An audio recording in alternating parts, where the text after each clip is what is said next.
Hey everybody, this is Stuart with Wine on the Dime, and today I'm going to be reviewing the 2019 Faustino 7, or the 7th. Not necessarily certain. I will admit, I don't sit there and do a bunch of research before I do these videos. I buy the wines and I taste them. And that's, waiting in line at the store is pretty much all the research I do. Anyway, so this is the Tempranillo. It's from Rioja. It's 14.5% alcohol by volume, and I paid $10 for it at my local store, and that's a screw top, so +1.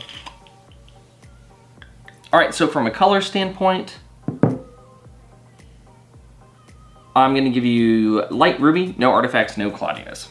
On the nose, a little bit of cherry, red cherry. There's a hint of strawberry. There's also red currant. I'm assuming it's red currant. And here's why. I have a hard time finding them in my area, so I have to get currant jams and then try to distill it from a jam and not the fresh berry. So if I'm wrong, that's my excuse. There's also a little bit of vanilla. There's a little bit of, I'm gonna say thyme. And there's also just a hint of like a black pepper note to this. Anyway, with all that being said, how does it taste? Okay, so it's got, say it's medium minus on the body, medium on the tannins. Oh, I forgot to say this earlier. Medium intensity on the nose, medium intensity on the palate, medium minus finish. Everything that you smell is there on the palate, it's just not very strong. All right, so here's the thing with this wine. I've had their Faustino 1, the first, Gran Reserva. That has heft to it. It's like $34 a bottle where I'm at. That wine has a punch, it's strong, it has flavor. That Gran Reserva is like driving a F-150 truck. I'm in Texas, so I'm going to use trucks for this analogy. And then this wine is like driving one of those little electric cars you get for like 4-year-olds.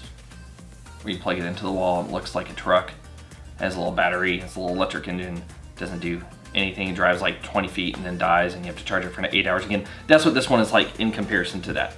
Now, comparing it to other $10 Riojas, I'm actually still not a fan of it. So let's get to the blick and we'll go into specifics as to why. So from a balance standpoint, half a point. It's a little bit out of balance on the palate. I'm getting a little bit too much alcohol. I'm getting less intensity than I should be getting, and I am getting too much acid for the body of the wine. Forgot to mention that, medium plus acid. Oh, and it's a little bit off dry, which on its own is kind of strange. Anyway, half a point. Length, medium minus finish, 0 points. Intensity, medium on the nose, medium on the palate, half a point. And in terms of complexity, I'm getting primary and I'm getting some secondary, so you get half a point. And then that's 1.5 points. I'm gonna give you okay. If you buy this wine and you're looking for a Rioja and you're pairing it with food, it's not the end of the world. Are there better ones out there? Yes, there are definitely better ones out there for around this $10 to maybe even $13 mark. So just go get one of those instead. If you don't have another option and you really want a Rioja, then this will work. Just, it's not a solo drink, pair it with food.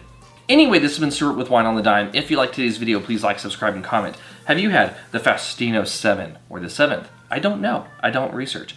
I'd be interested to know if you have. Leave a comment below and I'll see you all again soon with another episode from Wine on the Dime.